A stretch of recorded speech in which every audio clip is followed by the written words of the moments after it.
First movie గురించి మాట్లాడుకుందాం. The first day of the shoot. First movie first day of the shoot I was 4 years old. I don't even remember. So తర్వాత అంటే ఆ moments గురించి ఇప్పుడు చెప్తూ ఉంటే గానీ so how do you feel and I feel good. అంటే నేను అప్పుడే అంత చేసేసానా అని అనుకున్నావా ఏంటి? లేదు లేదు ఆ ఫీలింగ్ నాకు రాలేదు. అంటే ఐ వాజ్ లక్కీ అనిపిస్తుంది. అంటే ఆ టైంలో మంచి మంచి డైరెక్టర్స్ దగ్గర నేను వర్క్ చేయడం లక్కీగా అయితే అనిపిస్తుంది, కానీ అంత చేసేసానా అనే ఫీలింగ్ అయితే రాదు. ఫస్ట్ మూవీ ఏంటి నిజంగా చేశానా అనే ఒక డౌట్ ఆడియన్స్ ఎప్పుడైతే నా వర్క్ గురించి మాట్లాడతారో అప్పుడు వస్తుంది అనమాట. ఫస్ట్ మూవీ ఏది? అనుకోకుండా ఒకరోజు. అనుకోకుండా ఒకరోజు. దెన్ దాని తర్వాత నీకు స్టార్డమ్ తీసుకొని వచ్చింది డెఫినెట్లీ రాజన్న.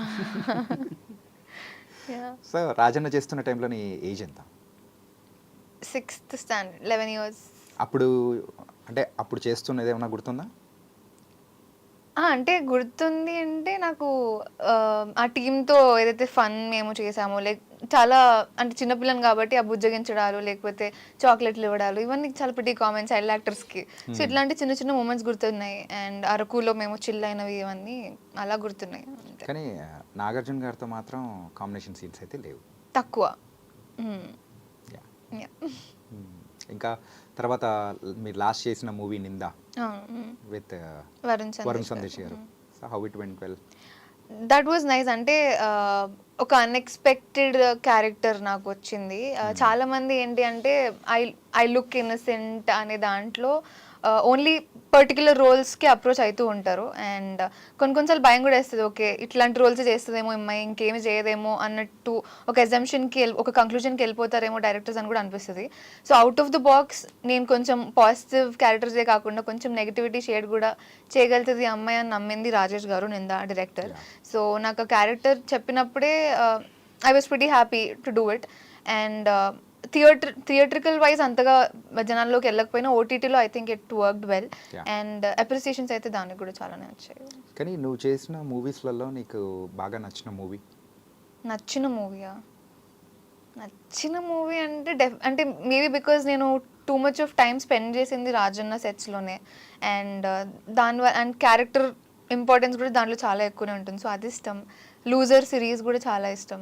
సో అంటే ఒక్కటి పిక్ చేయడం కష్టము, maybe because journey number of days ఉండడం వల్ల ఇవి రెండు కొంచెం ఎక్కువ హైలో ఉంటుందేమో. అండ్ యాజ్ ఎ హీరోయిన్గా అవ్వాలి అని అంటే సో కొన్ని అంటే కొన్ని పర్మిటేషన్స్ కాంబినేషన్స్ అనేది కూడా ఉంటుంది.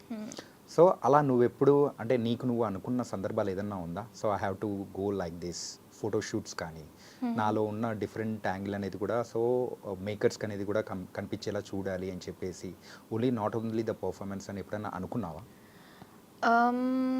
నేను యాక్చువల్లీ బిలీవ్ చేసేది పర్ఫార్మెన్స్ని ఎక్కువ బిలీవ్ చేస్తాను. అంటే పర్ఫార్మెన్స్ చాలు కదా ఫర్ అన్ యాక్టర్. యూనో ఒక సినిమాకి ఒక యాక్టర్ ఇంత పర్ఫామ్ చేస్తే ఆ సినిమా నడిచిపోతుంది కదా, ఇంకేం కావాలి అనే థాట్ నాకు ఎక్కువ ఉంటుంది. బికాజ్ నేను మలయాళం ఫిల్మ్స్ కూడా ఇవన్నీ చాలా ఎక్కువ చూస్తూ ఉంటాను. అండ్ ఐ థింక్ అలాంటి క్యారెక్టర్స్కి నేను ఇంకా బాగా ఫిట్ ఇన్ అవుతా అనే పర్సనల్ ఫీలింగ్ నాది.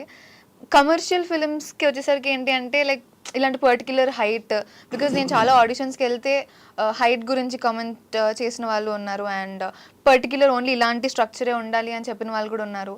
But at the end okay అది ఇంకా డైరెక్టర్ ప్రిఫరెన్స్, ఆయనకి ఇలా ఉండాలి అంటే దట్ ఈస్ ఫైన్.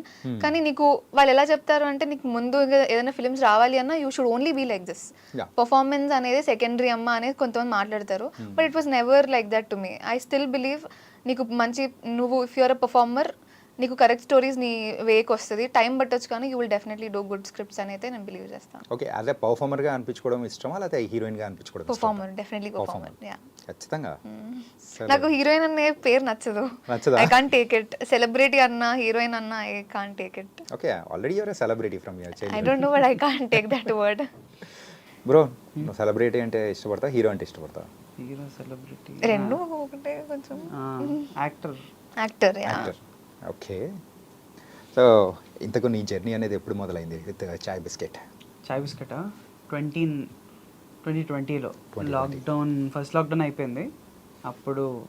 అప్పుడే మెయిల్ చేసిన వీళ్ళకి చాయ్ బిస్కెట్. వాళ్ళు అప్పుడు టెంపరీ రూమ్మేట్స్కి కాస్టింగ్ చేస్తుండే. సో వికాస్, ఉదయ్ వీళ్ళు చూసి ఒకసారి పిలిచారు. అట్లా లక్కీగా అప్పుడే నేను కాంటెంట్ వీడియోస్ చేస్తుండే, అవి చూసి ఒక సెట్ అయితే అనిపించి కార్తిక్ రోల్కి కాస్ట్ చేసిండే. కానీ అక్కడి నుంచి అందులో ఉన్న ముగ్గురే ఉంటారు. ఆ ముగ్గురులో మొత్తం హడావిడి చేసేసి అందరినీ చిందరవందర గందరగోళం చేసేది నువ్వే. అవునవును. ఆ ఉన్న మెయిన్ యాక్టర్ అబ్బాయి అయితే సో కొంచెం కామ్ టైప్లో అట్లుంటాడు అమ్మాయి ముందు కొంచెం. కానీ నువ్వు మాత్రం అస్సలు తగ్గేదేలా బట్టలు చించుకొని మొత్తం ఎగరాలనే టైప్లో. క్యారెక్టర్ ఏమో కదా నీకు, అంటే నీ ఇన్ నార్మల్ పర్సనాలిటీకి దానికి. అంతే. నేను యూజువల్లీ నా ఫ్రెండ్స్తో ఉంటా అట్లా ఫుల్ ఎక్స్ట్రోవర్టెడ్ అట్లా. ఓకే. సో అది ఒకసారి సడన్గా వచ్చి స్క్రీన్ ముందర చేయాలంటే నాకు కూడా కొంచెం ఇబ్బందిగా ఉండే, but somehow we cracked it. Okay. Work out అయింది. అది వర్కౌట్ అయింది. ఆ తర్వాత కూడా నువ్వు ఏం చేస్తున్నా కానీ ఆ పర్సెప్షన్లోనే ఉన్నారు కదా ఆడియన్స్ అందరు కూడా. ఏ పర్సెప్షన్ అంటే టెంపరీ రూమ్మేట్స్లో నువ్వు ఏ కైండ్ ఆఫ్ క్యారెక్టరైజేషన్ అయితే చేసావో సో అట్లే చూడాలి అని అనుకోవడంలో కూడా ఉంటాడు కదా నందు అని. అంటే ఇప్పుడు మా ఫ్రెండ్ కూడా ఇప్పుడు దీంట్లో 21 ప్రెగ్నెంట్ చూసినప్పుడు వాడు నువ్వు ఇంకొంచెం ఎక్కువ చేస్తావు కదా, ఎక్స్ప్రెషన్ ఇంకెక్కువ ఇస్తావు కదా, ఎందుకు ఇవ్వట్లేదు, కొంచెం తగ్గింది ఎందుకు, ఏదో తగ్గింది ఏదో తగ్గింది అని అంటే లేదు అంటే నువ్వు ఆబ్వియస్లీ ఇట్లా కంపేర్ చేసి చూస్తున్నావు కాబట్టి నీకు అట్లే అనిపిస్తుంది, బట్ అది కాన్షియస్గా మేము తీసుకున్న చాయిసే, కొంచెం సటిల్గా ఉండాలి, కొంచెం రియల్ ఉండాలి, అట్లా చేయొచ్చు, బట్ అట్లా వేస్తే ఎప్పుడు చేసినట్టే ఉంటుంది, ఇట్లా కొత్తగా ఉంటుందని ఇట్లా ట్రై చేసిండే అని అదే పర్సెప్షన్ బ్రేక్ చేయడానికి ట్రై చేసినాం దీంట్లో. ఓకే. ఈ పర్సెప్షన్ బ్రేక్ చేయడానికి ట్రై చేశారు. సో ఎంతవరకు సక్సెస్ అయ్యారు అనుకుంటున్నారు? నేనైతే not completely happy. Not completely happy. Better అనే అభిరామ్కి కాల్ చేయండి ఫస్ట్. అది ఉంటుంది ఎప్పుడు నాకు మళ్ళీ, అదే మేబీ ఇక్కడ ఇలా చేసేది ఉండదేమో, ఇక్కడ ఇలా చేసేది ఉండేమో, maybe it's part of learning process. ఇంకా మేబీ నెక్స్ట్ దానికి ఇంకా బెటర్ చేస్తానేమో. Okay, nice.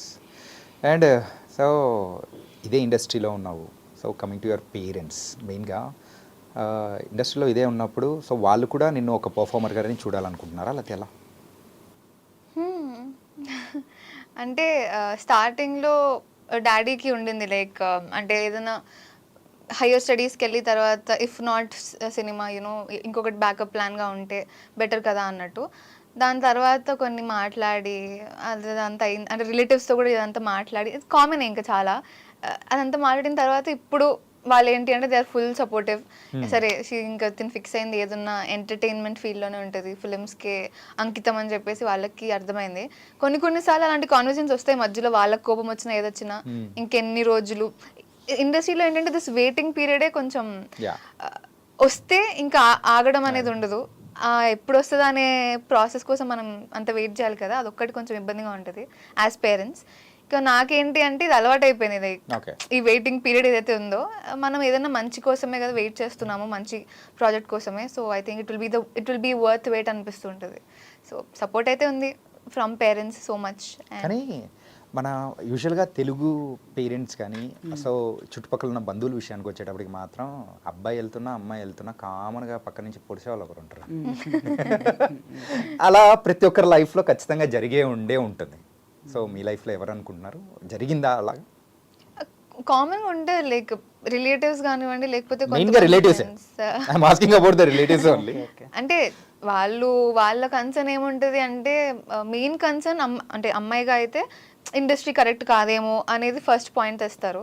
దానికి నేను కూర్చోబెట్టి వాళ్ళకి, అంటే అమ్మాయికి ఇది మంచిది కాదు అంటే ఏది మంచిది కాదు, depends on how we're with people. And కొన్ని దగ్గర రాసి పెట్టుంటే ఇంకా అట్లా అయిపోతుంది, కొన్ని బ్యాడ్ థింగ్స్ అవుతుంటే దానికి మనం ఏం చేయలేము అన్నట్టు వాళ్ళకి అర్థం చేయించి ఇట్లాంటివి అయితే అవుతూ ఉంటాయి. అది రిలేటివ్స్ అనే కాదు, కామన్ ఆడియన్స్ కూడా కొంతమంది though they appreciate my work, they will be like ఇంకా ఇదే ఎందుకమ్మా అని కూడా అంటారు. They like my work, they love that ఇలా